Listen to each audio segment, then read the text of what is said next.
Hi, I'm Terrell Turner, the host of the Business Talk Library. And today I have another great guest because there are a lot of business owners that are trying to find ways of getting to their right target audience. And the reason why I say the right target audience is because sometimes if you're targeting the wrong group for your business or the wrong type of customer for your business, you're not going to get great results. And one of those platforms that people are seeing tremendous results are on LinkedIn. And our guest today, she is great at helping small business owners understand and really break down some of the confusion about how do you use a platform like LinkedIn? How do you get to your target audience? So stay tuned for today's episode.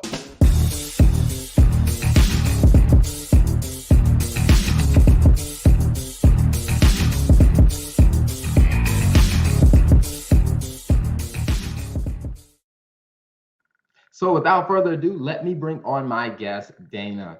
Dana, welcome to the show. Hey. It is a pleasure to have you. I'm glad that we connected on a LinkedIn. And, it's one of the testaments to LinkedIn is that I will say, since I've used LinkedIn to actively grow my business and network with people, I've been amazed at the amount of amazing people that I've met through LinkedIn. Yes. I think it's only been 6 months that I've really dived deep into making connections other than just updating my small stats and like my jobs and things. And it's already in that short time frame made a big difference in who I've talked to and like watched people grow. It's amazing.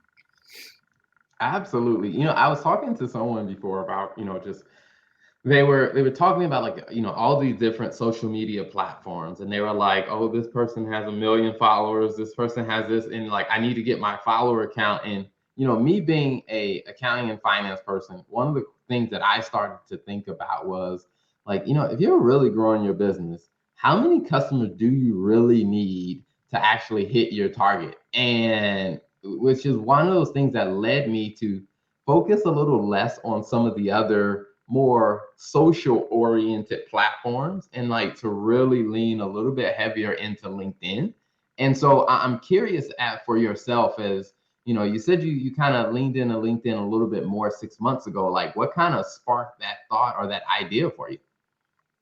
One of my virtual assistant clients uses LinkedIn as a talent scout, and she does these C suite level connections.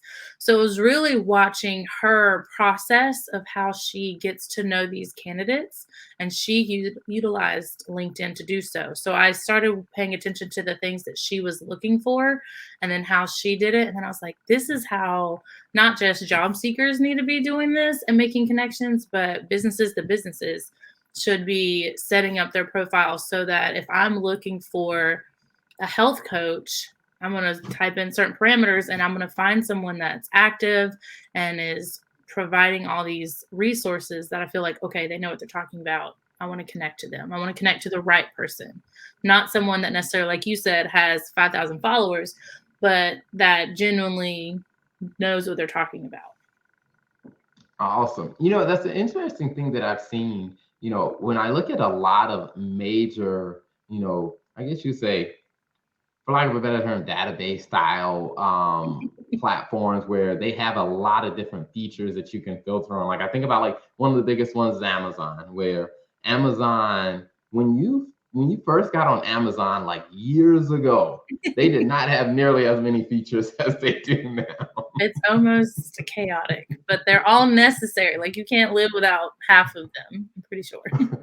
Absolutely. I was laughing with someone. I was like, I remember when we used to get on Amazon, you can get a new book, you can get a used book, or like a slightly used book.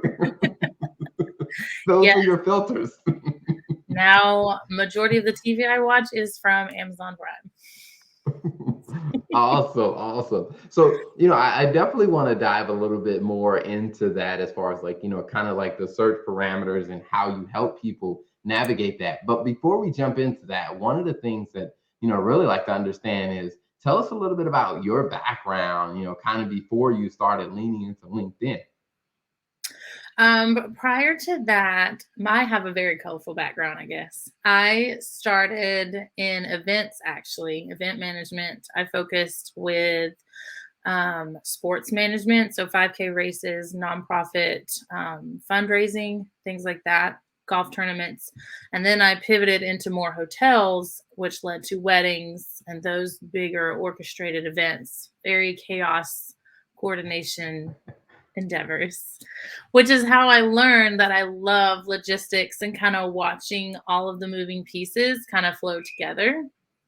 So when I was chatting with event planners, they started talking about, or I noticed there was like a gap. If you are really high creative mind, the behind the scenes, like operational support was missing. Like that was not their jam. They didn't like doing it, so they put it off until it was like a very stressful situation for like 2 weeks. And then next month it's the same roller coaster. So then I started leaning more into virtual assisting, online business management, and doing those tasks and the logistics to help keep them in their zone of genius of talking to clients, creating mood boards, connecting vendors, like all those Pinterest perfect things that you see. I help them stay organized to put that together. So with that long drawn out thing, then it led me to wanting to find out other business owners. I didn't want to stay just within the wedding industry because I was sure they weren't the only ones that needed operational support. So here we are. Nice, nice. Now, one of the things that I think is very interesting, even when you first started off with events, and I said, okay, all right, I wonder if she's dealt with the chaos of weddings. Yes, I love it. So leading up to it can be hectic with making sure everyone responds to your email. They see the timeline. They read the timeline. Everyone, like wedding party, family, like they all have their own certain timeline. And then vendors have a much more granular detail. Like every minute thing needs to be documented. Like at this time, whether it is 1:02 and then at 1:04 something else is happening, everyone has to be on the same page leading up to it. And I love doing that. It is so hilarious to watch it move and like just come together. Like behind the scenes, it may look like chaos. I've had many events where the power has gone out. We've had to use generators. I've had to put together, there is a picture somewhere out there of me with a flashlight in my mouth fixing this cake topper that was vintage. So I had to get toothpicks and glue and like just for picture's sake to have it standing up straight. I love moments like that though. It's in between where I'm like, what am I supposed to do? It's those calmer moments that I'm like, what's happening? I'm waiting for something to go wrong. Wow. That's it. So one of the things I find interesting about, weddings is, the amount of personality that comes out. And I think about from the wedding, the event planner's perspective, it's just like you're managing all these tasks, plus you're having to manage, the personalities that surround the event. How was that process for you? Thankfully, I've never had too many conflicting personalities. Thank goodness. I've had a couple where they didn't get along with another vendor, but since I was in charge of like, you are all my people. I may not have hired you directly, but I'm your manager today. So if I let them know, like if someone talks bad to you, send them my direction or let me know and I'll take care of it. But usually everyone's on their P's and Q's. It's typically just getting people from point A to point B. Because when you have 200 people, even going from a ceremony site that's 20 feet away to the reception site can take an hour because everyone wants to talk. Everyone has to stop and sign the guest book. Everyone has to get a drink at the same time. And that's why cocktail hour is an hour long because you need that much time to go 20 feet. But you meet some amazing people for sure. Yeah, I think that, every time I talk to, different, business owners from different fields or that have experience in different fields, it always makes me appreciate that process more because I never thought about it that way. It's like, that cocktail hour needing to be an hour because I can see that like where individually this person like, oh, I only talked to this person. I talked to this person. It only took a little bit of time. But if everybody is doing that at the same time, it's going to take forever for people to get to their seats. Yes. Well, then some people need to be told more than once or 3 times. Well, and then just because they're so moving and the variety of guests. So you have the groom and maybe his college buddies, you have the bride and whoever like she hangs out with. That's a whole unique dynamic. And depending on the entertainment level that they have, some people really like to dance and to have a good time and cut loose. And those are, again, those granular details you don't think about, but like, who's going to cut the cake? Because you just do the one picture, but then who does it afterwards?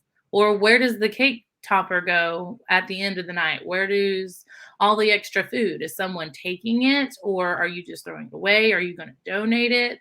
Like all those things that no one really thinks about. And I didn't realize that until I was in my 20s and I went to a friend's wedding and she didn't have anyone to cut the cake. The caterer didn't know how to do it. And I was in hospitality. Like I went to Johnson & Wales. So I knew how to do those things. So I immediately stepped in, but I was like, that's a real problem that I'm sure hundreds of brides have because no one knew how to do it. Wow, wow. And I guess, speaking of when it comes down to weddings, I mean, for many people, as my wife and I joke about, it's probably one of the most expensive parties you will ever finance in your lifetime for most people. And there was a lot of emotion and a lot of personal attachment, even to the smallest things. And like I said, there's so many things that, that people overlook in that process. So, with you excelling at helping people, pull off an amazing day to make sure their investment was as worth it as can be for that event. Now you taking those skills into helping other industries. What has it been like as you're taking those skills and helping other industries? Almost parallel, I would say, just because with a small business, especially from the ground up, there's so much emotion tied into even picking your business name or what your like pillar foundations are. Like, why are you in business? What do you want to do? Who do you want to serve? Like all those things. Most of the time, at least it was with me, picking my own business name took me days, probably weeks of me bouncing ideas off my friends. Like, what do you think about this? Like, I really wanted to convey these attributes. Do you get that when I say Dana's desk or the 50,000 other names that I came up with that did not make it?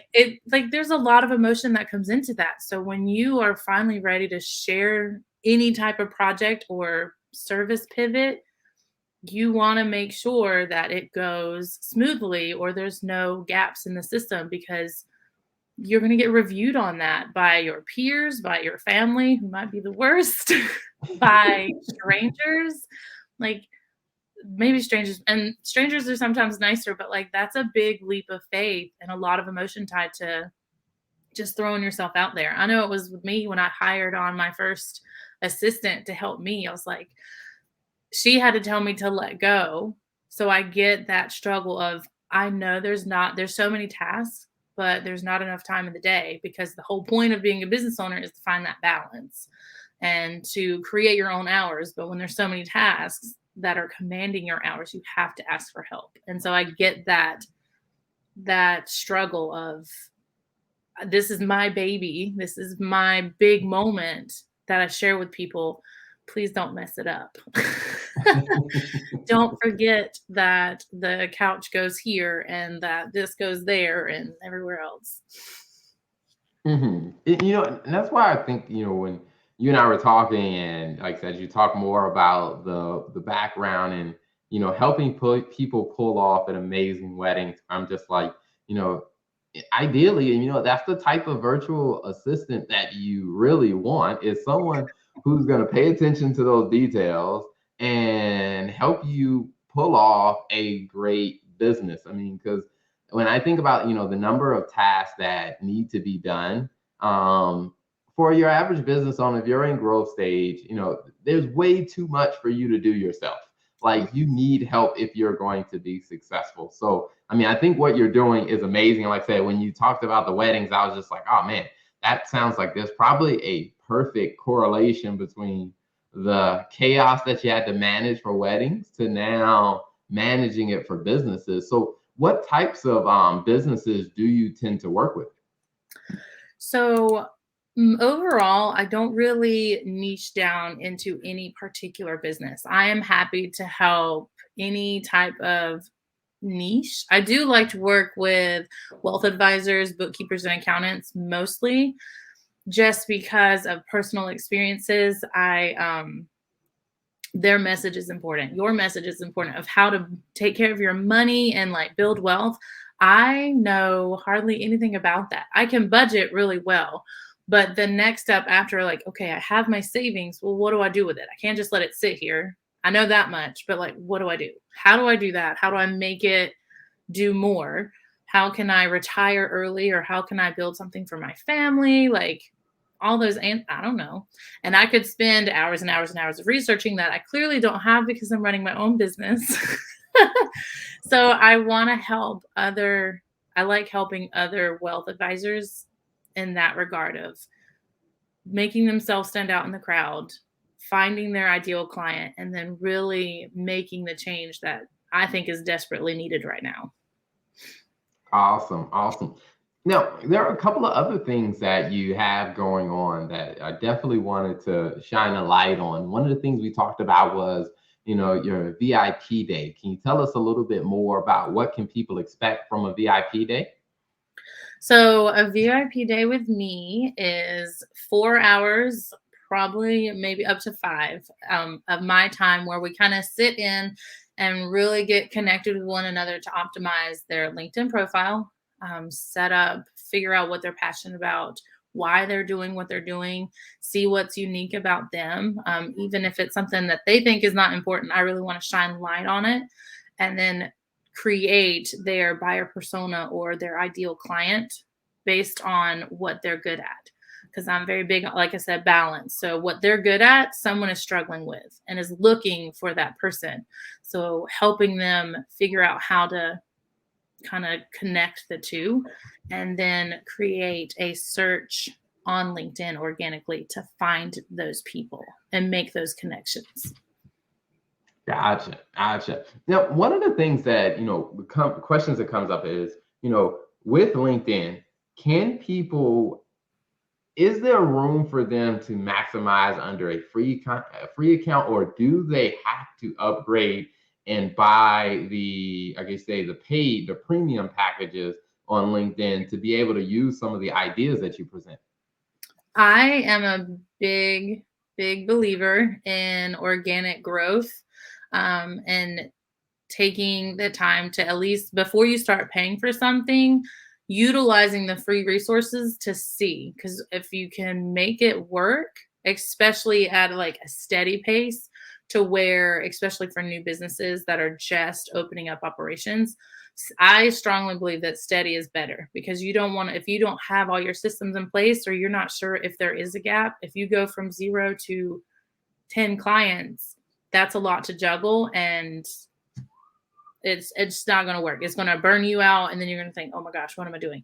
So I think, yes, LinkedIn's free organic searches are perfect for businesses, and everything's in there that you need to narrow down your connection base, look on activity, like location, like all of those things are included. You should utilize them. It's definitely possible. Awesome, awesome. Now, if people are interested in connecting with you, they want to learn more about the VIP days, or they want to hire you for services, where can they find you online? So they can find me pretty much any social media platform at ddvirtualmanagement.com. My website is also ddvirtualmanagement.com. There it is in all of its glory. I always love a simple layout to a website, because one of the things that I find in all of the people that I have, connected with and talked to, a lot of times they're coming for a specific thing. And if it's too cluttered for you to find it, it's just like they end up not going through or finding what they're looking for. They're like, this is too much work.